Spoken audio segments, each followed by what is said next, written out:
محمد نبينا محمد نبينا وأمه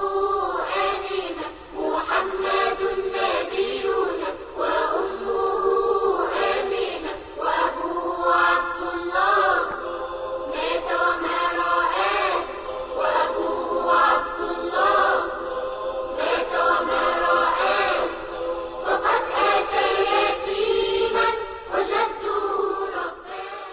waa tahay dhegeystayaasha qiimaha iyo qadarinta mudan ee hawada nagala socdo ku soo dhowaada barnaamijkeena taxanaha taariikhda islaamka dhegeystayaal marka laga hadlayo taxanaha taariikhda islaamka waxaan wada ogsoonnahay in taariikhda islaamku ay tahay mid aad u qoto dheer una fac weyn waxaana barnaamijkeena taariikhda islaamka aanu ka bilaabi doonnaa haddii allaha awoodda lihi ogolaado xilligii nebiyullaahi ibraahim calayhi salaatu wasalaam iyo dhalishadii nebi ismaaciil oo ah kan ay ka farcameen amaba ay ka soo beermeen qabaa'ilka carabaha oo uu ka soo jeedo nebigeenna moxamed calayhi salaatu wasalaam waxaan sidoo kale soo mari doonnaa boqolaal qarni oo ay ummadaha carabtu ku jireen dulli gumaysi iyo weliba dhibaatooyin keenay in ay u shariig yeelaan ilaahay subxaanahu wa tacaala ayna caabudaan asnaam iyo dhagaxyo iyagu ay qorteen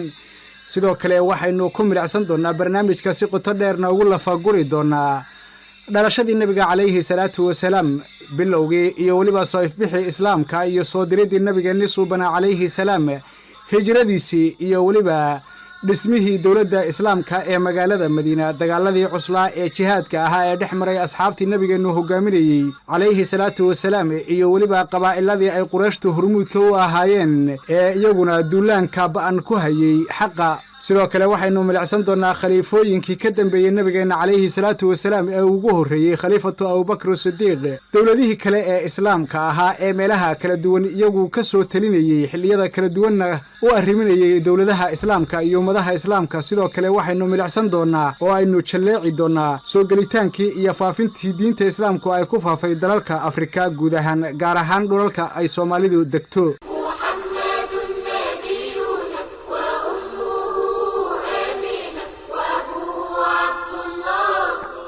dhegeystayaal barnaamijkani haddii allaha awoodda lihi ogolaado waxa uu noqon doonaa mid si taxana ah oo weliba qoto dheer aad ogala socon doontaan barnaamijyadeenna cawaysnimo sida alle qur-aankiisa ku caddaynayo kabcada waxaa dhisay nebiga alle ee ibraahim iyo wiilkiisii nebiyullaahi ismaaciil calayhim asalaam qisadanu waxa ay u dhacday sida tan nebiyullaahi ibraahim asalkiisu waxa uu ka soo jeedaa dhulka loo yaqaano ciraaq magaalo yar oo saaran daanta galbeed ee webiga furaat oo magaceeda la yidhaahdo aara waa meel hadda ku aadan kuufa agteeda waxaana jira looxaan dhulka laga soo faagay hadda oo laga helay warar faahfaahsan oo ku saabsan magaaladan iyo qoyska ibraahim calayhi salaam iyo weliba xaaladoodii diineed intaba ibraahim calayhi salaam magaaladan waa uu ka hijrooday waxaana uu uga hijrooday dhinaca magaalada kale ee xaraan kadibna dhulka falastiin ayuu ooga sii kacay halkaasi oo uu ka dhigtay saldhigga weyn ee uu dacwadiisa ka faafiyo haddaba ibraahim calayhi salaam waxa uu u bixi jiray safarro dacwo oo uu ku maro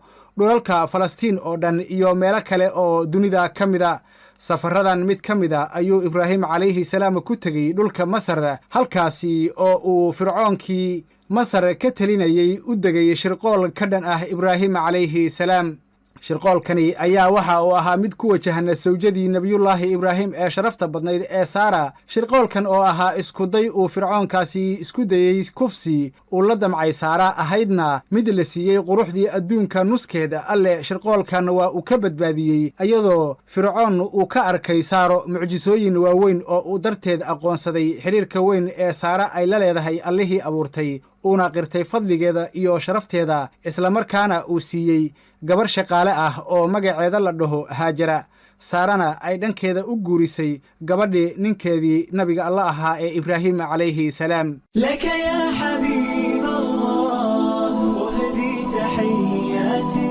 ibraahim calayhi salaam wuxuu ku soo laabtay falastiin asagoo alle ka siiyey haajara ismaaciil haddaba dhalashada wiilkan wuxuu masayr ka keenay sawjadii weyneed ee ibraahim calayhi salaam waa saare inaysan iyadoo dhali jirin darteed ilaa ay ibraahim calayhi salaam ku kalliftay inuu fogeeyo oo masaafuriyo haajara iyo wiilkeedii yaraa ee ismaaciil ibraahim calayhi salaam waxa uu la safray haajare iyo wiilkeedii yaraa ee ismaaciil ilaa uu kala soo galay dhulka xijaas uuna dejiyey geed weyn hooskii oo ku yaalla tog aan wax beera a lahayn oo uu alle u doortay inuu noqdo beydkiisa sharafta leh ee xaramka oo markaa ah dalcad kor u dheer oo daadadku ay ka maraan labada dhinac wuxuu dejiyey geed weyn hooskii oo ku beegan ceelka zamsamka meesha uu ku yaallo korkeeda mana jirin markaa cid ku nool eriyadaasi biyano ma lahayn wuxuuna ag dhigay dembiil ay ku jiraan xoogaa timir iyo sibraar biyo ah waana uu isaga tegey markuu wax yar ka dhaqaaqay ayuu nebiyullaahi ibraahim kor u qaaday gacmaha isagoo alle ka baryeeyey inuu ku halleeyey keligii dadkaasi uu meesha cidlada ah uga dhaqaaqay waxaana uu alle uga baryey in meeshani ay noqoto meel qalbiga kaga taallaa guud ahaanba ummadaha sidoo kalena ay isugu soo shamuumaan amaba ay ku soo aruuraan mar kaste duco dheer oo alleh ku sheegay qur-aankiisa suurado badan sida suuradda ibraahim dhammaadkeeda wuxuuna ibraahim calayhi salaam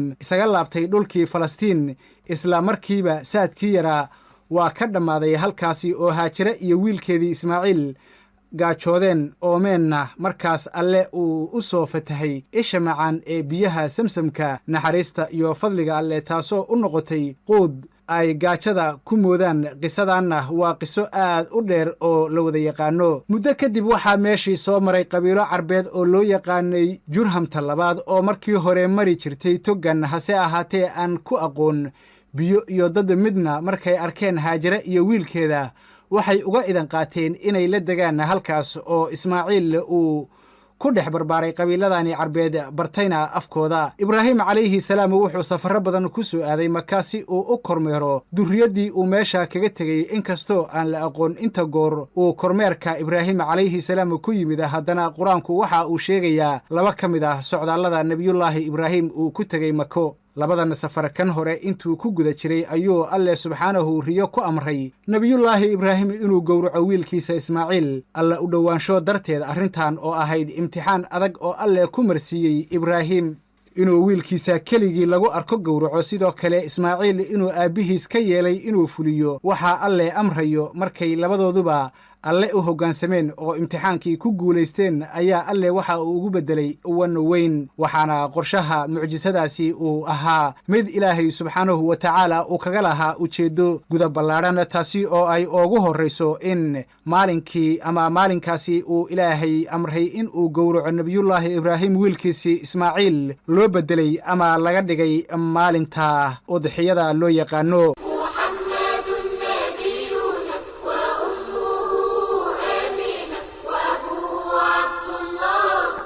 sidoo kale laba safar oo kale waxaa sheegaya axaadiid ku yaalla saxiixulbukhaari in ibraahim calayhi salaam ismaaciil oo maqan uu yimid gurigiisa oo xaaskiisa waraystay oo ay dhib sheegatay markaa ibraahim calayhi salaatu wasalaamna ku yidhi waxaad ku dhahdaa iska beddel kaabadda guriga oo ismaaciil oo yimid uuna gartay in ninka yimid uu aabbihii yahay uuna kula teliyey inuu xaaskan iska furo inuu ibraahim mar kale soo laabtayna xadiisku waa sheegayaa sidoo kale ismaaciil oo maqan uu waraystay xaaskiisa oo ay mar kale ammaantay oo ay khayr sheegatay markaasi ayuu nebiyullaahi ibraahim waxa uu ku yidhi waxaad ku dhahdaa saygaaga adkee kaabadda gurigaaga ismaaciil markii loo sheegay farriintaasi waa uu gartay cidda timid inay tahay aabbihii uuna amrayo inuu xaaskiisa uu xagsado oo uuna iska furin safarradan uu ibraahim ku yimid kormeerka mid ka mida oo ah intii ismaaciil barbaaray kadib ayuu la kulmay wiilkiisa ismaaciil asagoo leebab qoranaya geed weyn oo samsamka ku agdhow hooskiisa markuu arkay ismaaciil aabbihiis oo muddo dheer aysan isarag wuxuu salaamay salaan ay isku burureen waalid ilmihiisa aan muddo dheer arag iyo ilmo aan waalidkiisa muddo dheer isna arag safarkan ayaa alleh amray nebigiisa ibraahim calayhi salaam inuu dhiso masjidka kabcada dalcaddaasi oo alleh u doortay korkeeda markaasay bilaabeen dhismaha oo udubada u taageen markay dhammeeyeenna alleh subxaanahu wuxuu nebigiisa ibraahim amray inuu dadka ugu yeedho inay u soo xajiyaan kacbadan la dhisay marka waxaa la yidhi ibraahim calayhi salaam intuu buur dheer dhaladeed fuulay ayuu qayladiisa tan ugu dheer ku dhawaaqay wardadow alle wuxuu idin saaray xaj ee u soo xajiya kacbadiisa qayladan oo dunida daafaheeda gaadhay oo adduunka oo dhan laga wada maqlay sida ay wariyeen qaar ka mid ah axaadiista nabigeenna suuban calayhi salaam. marka maalintaa laga bilaabo ayuu dadku bilaabay inay u soo xajiyaan kacbadan xaggeeda. diinta nebi ibraahimna ay ku faaftay jasiiradda carabta oo dhan iyo meelo kale oo weliba ka baxsan. kadib markii ismaaciil uu barbaaray, hooyadii haajarana ay dhimatay oo uu noqday nin caqli badan, sharafna badan qabiilkii carbeed ee jurham, waxay u guuriyeen gabadh uu dhalay kaaba qabiilkooda madaad ibnu camar, waxaana alle ka siiyey 12 wiil oo wada hanaqaaday, kulligoodna ay ka farcameen qabiilooyinka tarmay ee carabta. halkaasina waa meesha ay ka bilowdeen carabta loo yaqaano waladu ismaaciil ama cadnaaniyiin oo nabigeenna sala allahu calayhi wasallam uu ka soo jeedo. qabiilooyinkan markii hore waxay noloshoodu ku tiirsanayd ganacsiga laga keeno dalka yeman, sidoo kale dhulka shaam iyo masar. markiise ay ballaarteen intooda badan waxay ku faafeen gudaha iyo hareeraha jasiiradda carabta, ayagoo isu beddelay xoolo dhaqato iyo reer guuraa raacraacaya hadba meeshii roobku maro. waxay kaloo dhiseen dowlado yaryar iyo maamullo dhaqso u baaba'ay, kadibna taariikhdoodu waxay ku dhuntay mugdigii sabaanka.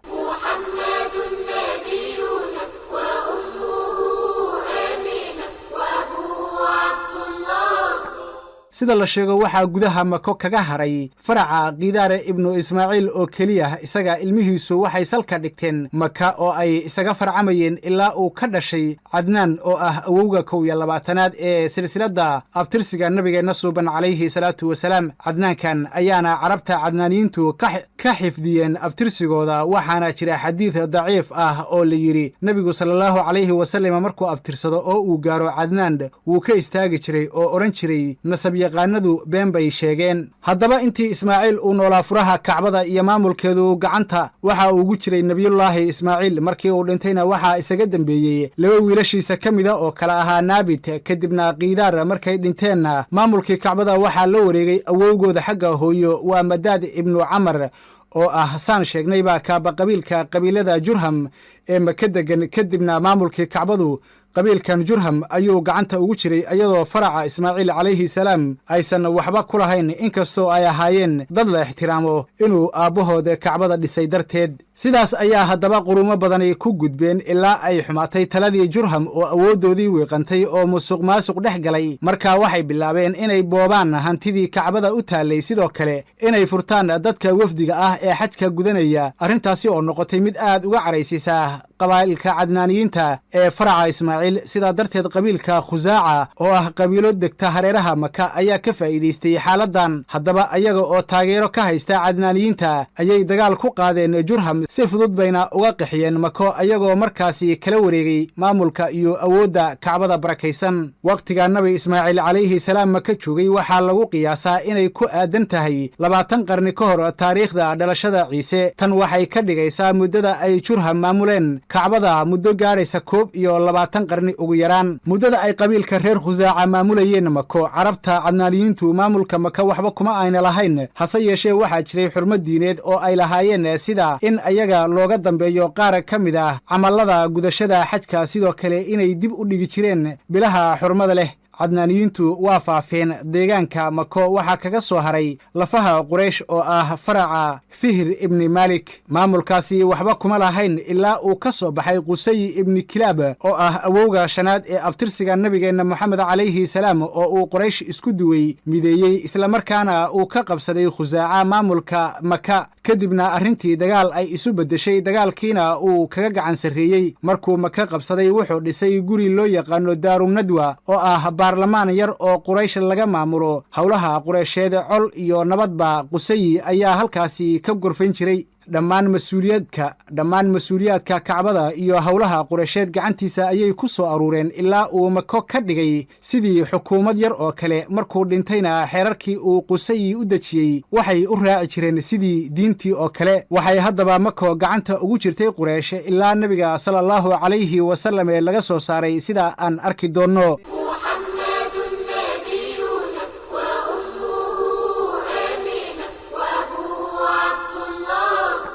taarikhyahanadu sida ay isku waafaqsan yihiin qarnigii 6 iyo kan 7 ee ciise dabadii waxay ahaayeen qurunta aadanuhu soo maray kuwii ugu xumaa ee garaadka iyo garashada dadku ugu hooseysay ma jirin wax horumar ah oo laga sameeyey xagga farsamada iyo wax soo saarka mana jirin nolol iyo dhaqaale fiican mana jirin wax maamul ah oo cadaalad ku dhisan mana jirin sidoo kale wax maxkamada ah iyo weliba wax kala saara dadka iyagu markay isqabsadaan waxaa jiray oo keliya boqorro iyagu dadka si xoog ah ku haysta amaba ahaa kuwo dadka mar walba iyagu ka sarreeyey oo awooddooda u isticmaali jiray dadku waxay ahaayeen laba qaybood qayb loo taliyo iyo qayb talisa dhinac walbana waxaa ummadda kaga habsaday dhibaatooyin aad u fara badan oo ay ugu horrayso cadaalad darrada oo aanay jirin meel loola ciirsado waxayna dadku u kala qaybsanaayeen madax ama boqorro kelitaliyayaal ah wax dastuur ah oo qaban karaana uusan jirin dadkana ka sarreeya qaarkoodna lagaba aaminsanaa inay yihiin sida ilaahye oo kale iyo dadweyne dulmiga iyo xaqdarradu dhinac walba kaga habsatay cid ay ula cararaan amaba ay uga dacwoodaanna aysan jirin la mid ah sidaa beer wax soo saarta waxa ay soo saartana u soo gudbisa oo keliya madaxda oo markaasi ay u adeegsadaan kibirkooda iyo qooqooda haddaba si aan u fahanno nebiga sala allahu calayhi wasallam ka hore xaaladdii jirtay waxaan u baahannahay inaan dulmar ku samayno muuqaalka guud ee nolosha sida siyaasadda diinta iyo weliba akhlaaqda carabta iyo ummadaha kale ee ku hareeraysnaa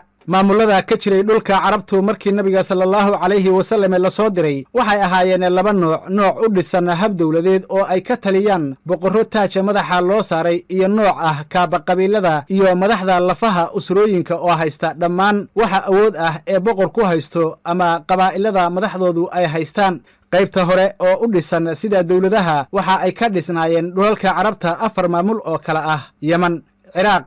shaam iyo xijaas oo sacuudiga ah taariikhdoodana aan si kooban u wada dulmarro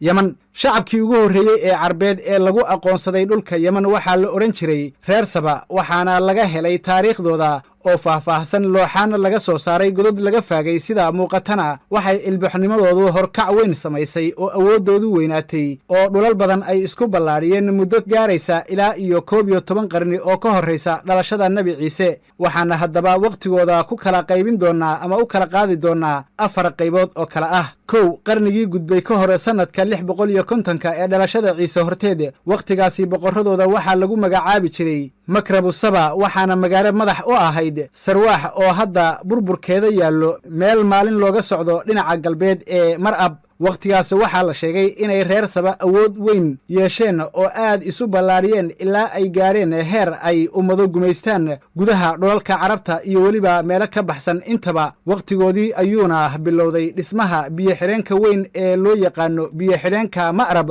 oo magac weyn ku leh taariikhda dalka yemaneed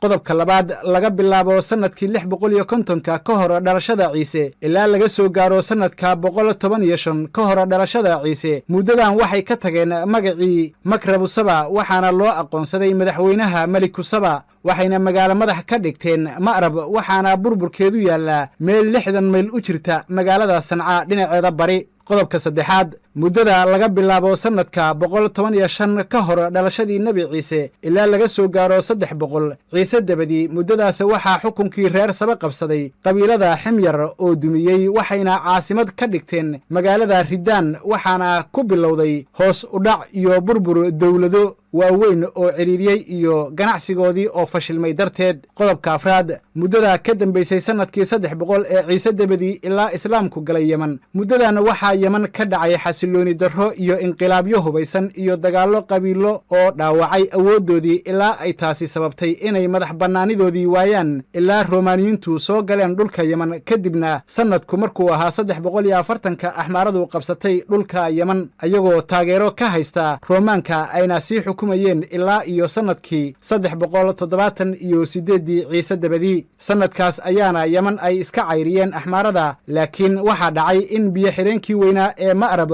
uu daldalooshamay kadibna uu dhacay daadadka waaweyn ee qur-aanku sheegay wuxuuna ahaa dhacdo weyn oo keentay in magaalooyinkii isu beddeleen lama degaan oo shucuubtii degganaydna ay ka kala carareen محمد نبينا وأمه sannadkii 523 ayuuna yuusuf dunawaas al-yuhuudi qaaday duulaan ballaaran oo ka dhan ah dadka kiristaanka ah oo uu isku dayey inuu diintooda khasaba kaga saaro oo uu yuhuudeeyo ayna diideen ilaa uu qoday godad dab lagu shiday oo dadka uu holacaasi ku tuurayey mana uusan kala saaraynin carruur dumar iyo ragtoona dadka uu dilayna waxaa lagu tilmaamaa inay gaadhayaan ilaa iyo 20 ama 40 kun oo dad ah arrintaasina waxay sababtay inay ka caraysiiso imberadoorkii weynaa ee Roma ilaa uu ku guubaabiyey axmaarada oo u diyaariyey doonyaha dagaalka markaa axmaaradu ay qabsadeen Yemen markii labaad sanadku markuu ahaa 525 ayadoo uu hogaaminayo Aryaad kadibna waxaa gaadmo ku dilay Abraha oo la wareegay hogaankii axmaarada Yemen waana ninkii intuu dhisay kaniisad weyn isku dayey inuu Kacbada dumiyo dadkana uu ku khasbo inay kaniisadiisa u soo xajiyaan sida inoo imaan doonta insha Allahu kadibna Yemeniyiintu waxay kaalmo ka raadsadeen dawladda Furus ee Bershiya ilaa ay axmaarada ka saareen dhulkooda sanadkii 575 Ciise dabadii laakiin waxay durba noqdeen mustacmarada hoos timaada Furus oo Kisra uu u soo diro hadba nin xukuma oo reer Furus ah sidaasayna ahaayeen ilaa islaamku galay Yemen oo maamulihii ugu dambeeyay oo la oran jiray Baadaan uu islaamay sanadkii 638 xabashida markii weerarkii oo la isku waaray xooga madaafiicda weyniya markuu gumaacu wiflayey warya maali jirayay markuu ku hadlay waayeelko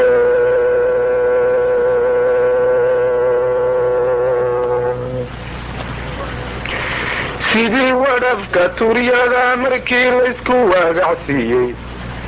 waraarti loo dhigay markii wabtu ololaysay sidii waxar mare galay markaan kaga wajiiqsine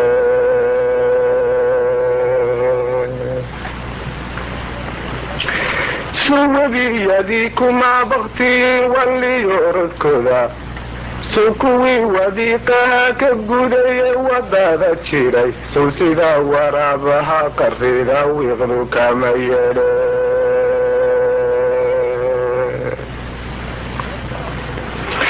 waddaanadan lahayn ciiddu way ka walwaalisay iyagu wadnuhu joogsadoo wiriiriqdi gaadhay markay wiilal geeljiru heleen ciraaq waxaa xukumi jiray ciraaq dawladda Furus laga soo bilaabo markii uu dawladda ka dhigay reer Furus ninka loo yaqaano Qayruushka weyn waqtigaasi oo ku aadanaa sanadku markuu ahaa 557 ka hor dhalashadii Nabi Ciise mana jirin cid awooda inay la dagaalanto Furus ilaa uu ku soo duulay ninka loo yaqaano Al-Iskandar al-Maqduni oo markaasi burburiyey Furus ayna u qaybsameen boqorro xunxun waqtigaasi ayaa qabiilooyinkii Carbeed ee deganaa dalkaasi Ciraaq iyo jasiiradda Furaat wayna sii joogeen ilaa mar kale reer Furus awoodoodii soo laabatay oo uu yimid Kisra Ardishir oo uu aasaasay dawladda loo yaqaano dawladu Saasaniya markaas ayay ka dhisteen Ciraaq boqortooyo yar oo Carbeed oo ayaga hoos timaada oo carabta reer miyiga ah u edbisa awood kalena aan lahayn iyo sidoo kale inuu ka aruursado ciidan uu ka horgeeyo Romaaniyiinta oo loo lanweynay kala dhaxeeyay Furuska mararka qaarkoodna Kisra ayaa Ciraaq u soo diri jiray nin reer Furus ah oo u maamula markuu carabta fahmi waayo sidaas ayayna Ciraaq ku jirtay ilaa uu islaamku qabsaday oo reer Furus uu ka saaray ciidan uu hogaaminayay Khalid ibn Walid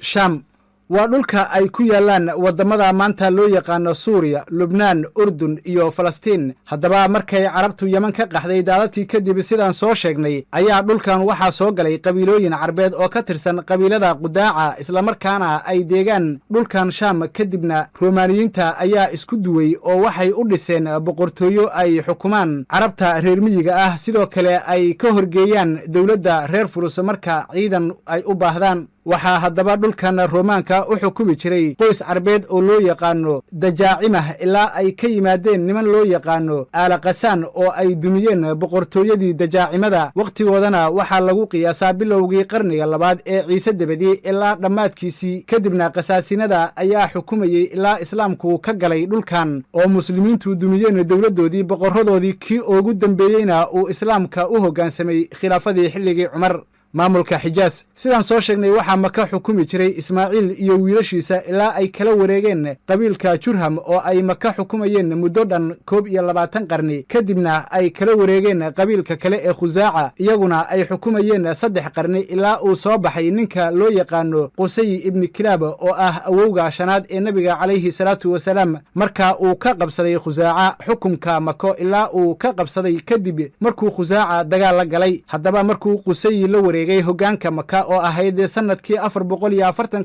ciise dabadii, ayuu maamulka maka si buuxda u galay gacanta Quraysh, gaar ahaan qusay. markuu qabsaday wuxuu Quraysh u qaybiyey maamulka qabiil walba qaybtiisa, wuuna bedelay dhammaan wixii hore loo yaqaanay waxaanan ka ahayn wixii uu diin u arko aan la bedeli karin. kadibna wuxuu dhisay guriga loo yaqaano daarunadwa oo ka dhigan sida baarlamaan oo kale, talada arrimaha waaweynna lagu gooyo. qusay wuxuu hoggaamin jiray daarunadwa sidii madaxweyne oo kale, wuxuuna xiri jiray calanka dagaalka oo calan lama taagi jirin la'aantiis. sidoo kale waxaa gaar u ahaa furaha kacbada oo uusan albaabkeeda furi karin nin aan isaga ka ahayn, isaga ayaana ka shaqayn jiray kacbada iyo arrimaha sanabyada. sidoo kale waxaa gaar u ahaa waraabinta xujayda oo ah in dadka xujayda ah loo dhigi jiray qabaallo waaweyn oo biyo zamsam lagu qasay, timir iyo sabiib looga buuxin jiray. arrintan oo ay u arkeen sharaf weyn waxaa iska lahaa qusay. sidoo kale waxaa gaar u ahaa martigelinta xujayda oo ayadana ay carabtu u taqaanay sharaf weyn. waxaasi oo dhan qusay ayaa ay gacanta ugu jireen. xeerarkii uu dejiyeyna intuu noolaa iyo markuu dhintayba waxaa loo ilaalin jiray sidii diin oo kale. haddaba maka iyo qabiilka Quraysheed inkasta oo aysan ahayn dowlad weyn ama ciidan iyo dhaqaale xoog leh aysan lahayn, haddana waxay ahayd saldhig diineed oo carabta oo dhani ay ku fiiriyaan il ka haybaysanaysa. wax kaste oo maka lagu soo gooyo carabtu waxay u arkeen wax aan la khilaafi karin. sidoo kale maka waxay ahayd meesha carabtu ay xajka u yimaadaan sida aan soo marnay.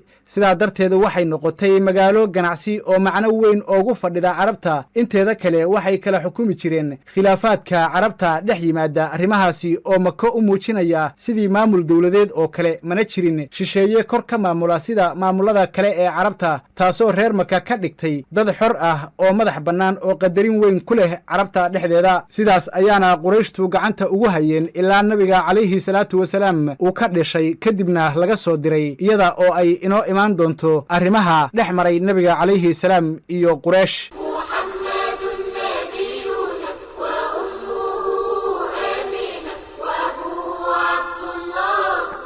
maamulka carabta inteeda kale oo ah dad xoolo dhaqato iyo beeraley isugu jira wixii u dhow maamulada aan soo sheegnay ayay kala raacsanaayeen. maamulka u dhow inkastoo ay ku ahaayeen maamul iska magacuyaal ah, wixii aan u dhoweynna waxay ahaayeen dad xor ah oo madax bannaan. haddaba waxaa jiray madax ay qabiiladu magacaabato oo kaaba qabiilo ah. qabiiladuna waxay ka dhignayd sidii dowlad yar oo ay hoggaaminayso isu hiilinta ku dhisan ilma adeertinimada iyo weliba tolnimada. sidoo kale anfaca laga helo wixii hanti ah oo cid kale laga furto waxaa lahaa hoggaamiyeyaasha qabaa'ilka carabta. kaaba qabiilku wuxuu qabiilkiisa ku dhex lahaa dhammaan wixii awood oo uu leeyahay boqorka taajka leh. qabiiladuna waxay ahayd mid raacsan talada odageeda. col iyo nabad iyo dhib iyo dheef intaba aan sina uga bixi karin talada odayga. waxayna ahaayeen keligii taliyayaal xadka dhaafay ilaa qaarkood marka uu xanaaqo kumanaan seefood la xanaaqayaan oo aan weydiinaynin muxuu odaygu la carooday ama yaa ka xanaajiyey. hase ahaatee raadinta sharafta iyo magaca iyo tartanka ka dhexeeya isaga iyo ilma adeeradii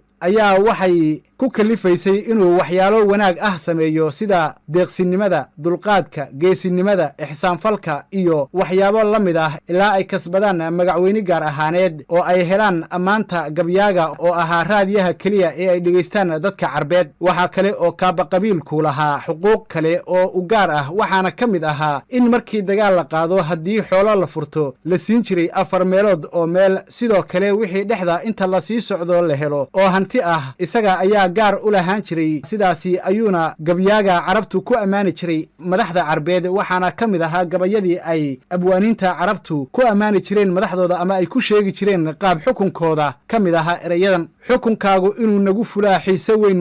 mudanow waxaan maal dhacno meesinka u jiidno 4 meel markii loo dhigaa dhig lagugu maamuus dheh. waxaad maagto oo kula qurxoon waa mid kuu qoran dheh. wixii marinka laga sii helana maalig adigow ah. waxaan madax ka tiris qaybsamayn waa mid kugu gaar ah. erayadaasi waxay ka mid ahaayeen qaar ka mid a gabayada ay abwaaniinta carabtu u tirin jireen madaxdooda. xaaladda siyaasadeed haddaan soo sheegnay maamulada carbeed waxaa inoo haray inaan sheegno xaaladooda siyaasadeed sida ay ahayd. waxayna ahayd run ahaantii mid aad u liidata gobollada xiga dowladaha furus iyo ruum. waxay ahayd xaaladooda siyaasadeed mid aad u liidata oo gacanta ugu jirta gumayste ka xoog badan. waxaa dhici jirtay markii shisheeyuhu boqorradan u caroodo in loo soo diro 2 nin oo soo hoggaamiya, hadduusan soo hoggaansaminna ummaddaas oo dhan inta lagu soo duulo la rogo. dadku dulligaas ayay ku jireen, aan wax ku soo kordhayaa jirin. waxaa dusha kaga dhacayay noocyo xaqdarro ah oo isugu jira dil, cadaadin iyo bahdilid. iyagoo aamusan waxna aan samayn karin. xukunka waa keligii talis, xuquuqduna waa midaan lagu qirsanayn. cid loo dacwoodo iyo meel loo cararaana ma aysan jirin. waxaad barato waayaha damban waxee waydaye sawtaclii la waayo ma aragan wax dhiiga haysan sawareer qabiiliyo ma arag waran la safeeye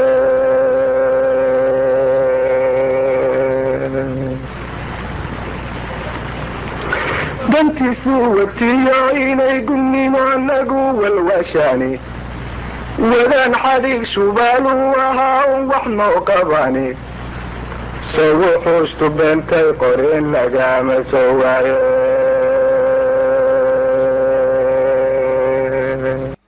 xaaladaha diinta markii hore carabta badankeedu waxay rumaysnaayeen dacwadii nebiga alle ee ismaaciil markuu ugu yeeray diintii nebi ibraahim calayhi salaam. waxayna haysteen tawxiidkii nebi ibraahim la yimid. sidaa darteed waxay caabudi jireen alle oo keliya oo ay diintiisa aaminsanaayeen ilaa quruumuhu dheeraadeen oo wixii la ilaaway oo ay diintii ka soo hartay rumaysnaanta alle iyo xoogaa muuqaaladii diinta ah. marka ayaa waxaa yimid nin magaciise la dhaho cumar ibnu luxayi oo ahaa kaaba qabiilka khusaaca, markii horena ahaa nin lagu wanaag iyo deeqsinimo iyo cibaado ilaa dadku jeclaadeen hadalkiisana la dhegaystay. iyagoo moodaya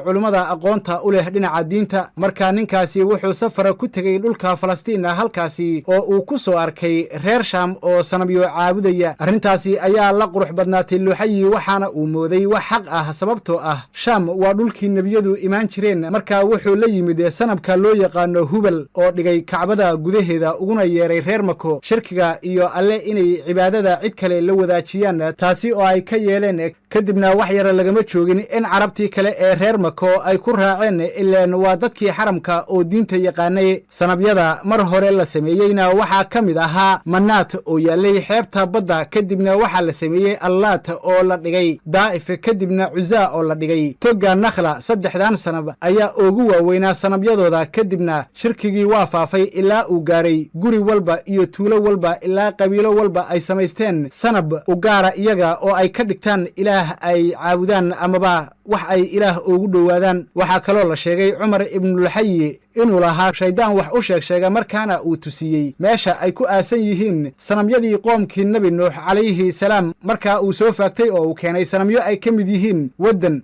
suwaacan, yaaguus, yaacuuq iyo nasraan. markii xajka la gaaray ayuu qabiilo walba mid u dhiibay ilaa meel kasta laga buuxiyey sanabyo la caabudayo. markii nebigu sallallahu calayhi wasallam ka furtay wuxuu kacbada gudaheeda ka nadiifiyey in ka badan 360 sanab oo la geliyey. sidaasi ayaana shirkiga iyo cibaadada sanabadu waxay ku noqotay muuqaalka ugu weyn ee noloshooda ka muuqda. waxayna lahaayeen caadooyin iyo qaababa loo caabudo sanabka oo intooda badan uu dejiyey cumar ibnuluxayi. waxayna markii hore u arkayeen waxa cumar ibnuluxayi uu keenay bidco wanaagsan oo aan beddelaynin diintii nebi ibraahim. waxaana ka mid ahaa inay sanabada hareerahooda gandoodsadaan iyo inay magan galaan oo baryaan oo u qayshadaan wakhtiyada dhibku qabsado oo ku dul dawaafaan iyagoo aaminsan inay u shafeeco qaadayso alle agtiisa oo ay wax ka tarayso waxa ay doonayaan amaba ay u baahan yihiin. inay ugu dhowaadaan gowrac iyo xoolo magacooda lagu gowraco. sidoo kale in sanabka lagu khaas yeelo wax ka mid ah cunnadooda, cabbitaankooda, beerahooda, xoolahooda nool hadba sidii ay ula muuqato. waxayna lahaayeen sababo badan oo waxyaalahan qiil looga dhigto marka la samaynayo. inay nidar ka galaan oo magacooda ku dhaartaan oo magacooda wax ku qaybsadaan iyo inay sanabka isu dulleeyaan kana cabsadaan ayagoo aaminsan inuu leeyahay awood ilaahnimo oo ayaga ka adag sidoo kale waxay rumaysan jireen xidigasheegyada iyo curaafiinta iyo faalalowyada iyo kaahinada kaahinkuna waa nin sheeganaya inuu qaybka qarsoon og yahay iyo waxa imaan doona curaafkuna waa nin sheeganaya inuu og yahay siraha sida waxa dhuma meesha ay yaallaan faalalowguna waa nin dhulka xarxariiqa xidigasheeguna waa nin sheeganaya marka roobku da'ayo iyo waxyaalo la mida inuu og yahay waxaana markuu doono uu dhahaa xilligaasi ayaa roobka uu da'ayaa amaba xilligaasi roob ma da'ayo kaahinada qaarkood waxay sheegan jireen inay leeyihiin jinni la shaqeeya oo akhbaarta u keena sidoo kale waxay baasaysan jireen maalmaha qaarkood xayawaanada qaarkood cudurrada guryaha qaarkood dumarka qaarkood oo ay leeyihiin waa wax saancaddo ku jirto markay safar aadayaan ama dan leeyihiinna waxay duulin jireen shimbiraha ama ugaarta ayay didin jireen hadday dhinaca bidix u didaan ama u cararaan waxay odhanayaan waa shar oo maalinkaasi waa ay baajinayaan safarkooda iyo socdaalkoodii balse haddii ay dhinaca midig u didaan waxa ay qabsan jireen kolba wixii ay rabaan haddii ay safrayaan iyo haddii ay wax kale qabsanayaanba sidoo kale waxaa jiray waxyaalo ka haray diintii nebi ibraahim kulligeedna kama aysan tegin sida gudashada xajka iyo ilaalinta bilaha xurmada leh oo runtii ahaa raxmad ay ku kala nastaan oo ay ku kala badbaadaan maadaama ay carabtu ahaayeen kuwo si axmaqnimo ah marar badan u dagaalama oo seefaha iska waraabin jiray haddaba diintani ay haystaan ummadaha si carbeed ee ku hareeraysnaa maka iyo dhulalka carabtu waa diinta shirkiga ee jaahiliga waxaa kaloo jira diimaha ahlu kitaabka qaarkood oo carabta soo galay waxaana ka mid ahaa kow diinta yuhuudda markii roomaanku qabsaday falastiin qaar ka mid ah yuhuuddii dhulka ku noolaa ayaa u soo qaxay dhulalka carabta ilaa ay soo degeen madiino iyo khaybar waxaana ka mid ahaa lafaha qurayda bani nadiir banu qaynuqaac iyo kuwo kale iyadoo dad badan oo carabta la degaan ahayna ay qaateen diintoodii ama diintii yuhuuddu ay la timid waxaad qabaa inuu yahayna sow waxay hubsheen maaha adduunyadii wax taariilaydu sowishkii kama laaban suwiilal dhaarsani dagaal inay wadaan maaha aniguna wegliya sow dayar wagantuma maaha sidoo kale waxay gashay yeman iyadoo duunawaas oo yeman ka telinayey uu khaybar yimid uuna ka kaxaystay laba xaaqaam oo yuhuud ah oo geeyey yeman wiilkiisuna uu isku dayey inuu dadka ku khasbo yuhuudnimada sidaan soo marrayba hase ahaatee diintaasi waxay ahayd diin beddelantay oo khuraafaad keliyihii ka soo haray oo markaa xaaqaamyadu sheegtaan inay awliye yihiin iyo inay dadka qalbigiisa iyo waxaan bishimihiisa soo marin sheegtaan inay og yihiin khuraaf iyo sixir dartii diinta nasaaradu waxay dhulalka carbeede ku soo gashay qabsashadii axmaarada iyo roomaanku qabsadeen yeman sidoo kale qabiilooyinka carbeed ee la deriska ah dhulalka roomaanku degaan iyadoo dadka faafinaya kiristaanka ay jasiirado dhan dhex mareen wakhtigan wakhti ku dhow waxaa ka soo baxay najraan nin karaamo badan laga arkay oo la odhan jiray famiyuun oo markaa reer najraan ay diintiisa nasaarada qaateen hase ahaatee carabta diintan haysataa waxay ka ahayd sheegasho oo keliya ee maysan u haysanin si wanaagsan sidoo kale waxaa jiray diimo kale sida majuusiyadda iyo sabaa'iyadda laakiinse carabtu waa ka yaraayeen ama aad ayay ugu yaraayeen dadka haysta diimahaasi xaaladda diineed ee guud ahaan carabta diinahan aan soo sheegnay waa kuwii carabtu haysatay markii islaamku yimid hase yeeshee ma jirin cid ku dhaqanta diimahaasi sidaa darteed macaasida iyo dhaqanxumadu waxay ahayd wax meel walba ku faafsan dadka loo yaqaan culummada diinta ee yuhuudda waxay isu beddeleen saaxiro iyo kuwo sheeganaya inay qaybka og yihiin iyo xoolo raadin xataa hadday diintu dhunto waxay rabaan ayay iska sheegan jireen nasaaraduna waxay noqotay diin wathani ah oo aan la fahmiba karin waxay keeneen isku khaldid alle iyo khalqigiisa ka dhaxaysa oo aan la fahmi karin mana lahayn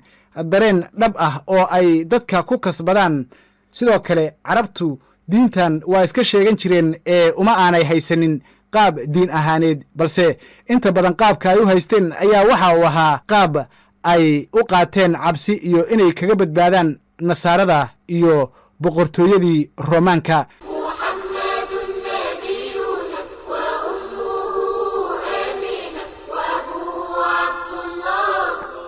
dhegaystayaal waxaa intaasi ku dhan qaybtii koowaad ee barnaamijkii taxanaha taariikhda islaamka